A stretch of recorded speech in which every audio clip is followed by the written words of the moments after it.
Good morning. Sermons from the Forge, Kodiak, Alaska. I thought you might like to see our little herd of sheep here this morning. The sun's a shining beautifully in Kodiak. Even in the midst of all the fears of the coronavirus, the world goes on.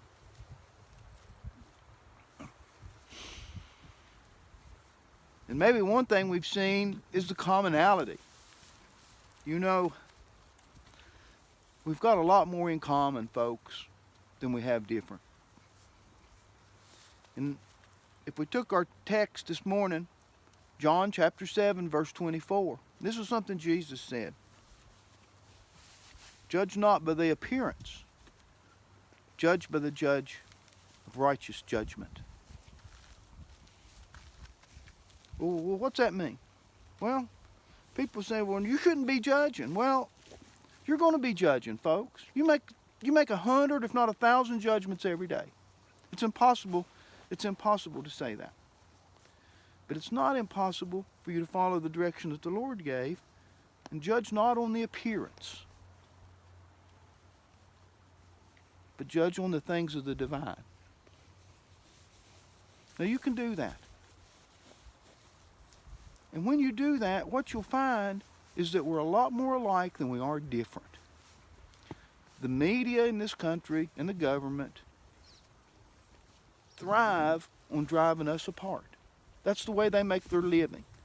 That's the way these politicians that tell you that they understand you and they feel your pain, they don't know you.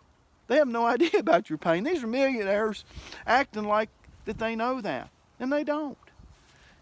And as long as they can keep us at each other's throats, then they got a job, and then they go on, and they can be in Congress for 30 years and all this. As long as they keep us at each other's throats. Now what did Jesus say? Jesus said, judge not by the appearance. Well, if you judge not by the appearance, things start to look a lot more common. And there's lots of problems in this country. The greatest country, America is the greatest country on earth, but we still got some problems, okay? But we can work through them, and we can work through them together. If you looked at it statistically, Appalachia, that's where I'm from, the hills, the only state that is completely surrounded by the geographical area they call Appalachia is good old West Virginia. That's the only state. They estimate maybe 24 million people live in Appalachia. And of that 24 million that live there, there's probably 1 million of those that would qualify as hillbillies.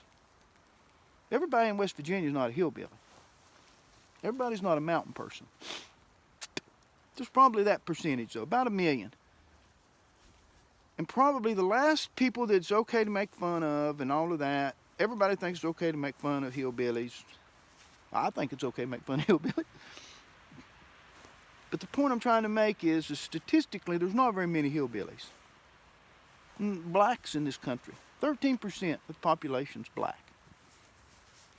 Maybe 1/4 of those are young black men who statistically are responsible for 58% of the crime, punishable crime in this country. Well, one of two things. Something's either wrong, that statistic is either wrong, or something's wrong with that situation. And it's disgenuine of me to say I understand that. Do you get the point I'm trying to make? It's disgenuine of me. I have no idea what it's like to be a young black man in this country today. I have no idea. I've never been a young black man. I have no idea.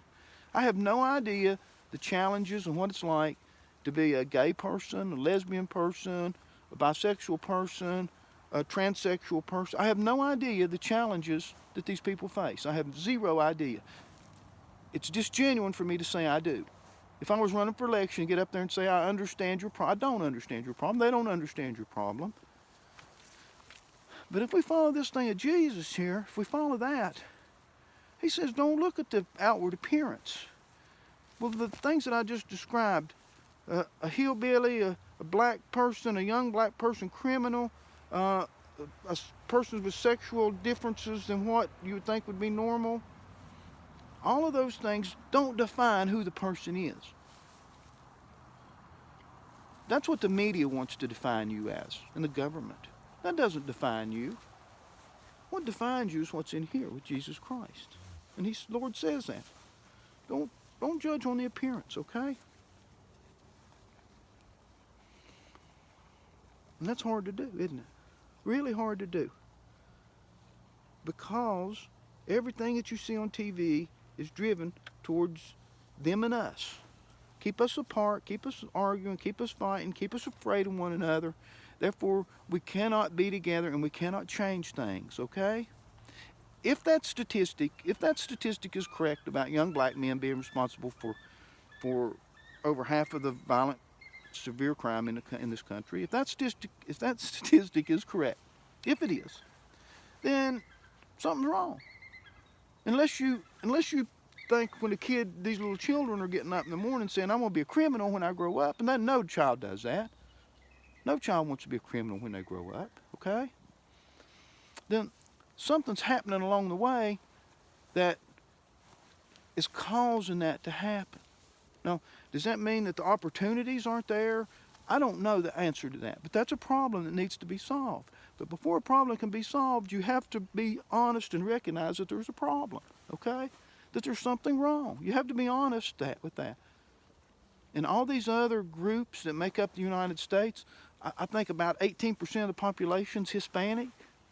I have no idea what it's like to be a Hispanic person. But if they can keep us to where we can't talk about it with each other, then I'll never know what it's like. And if I don't know what it's like, I can't change it, and I can't help you change it. But together we can do these things.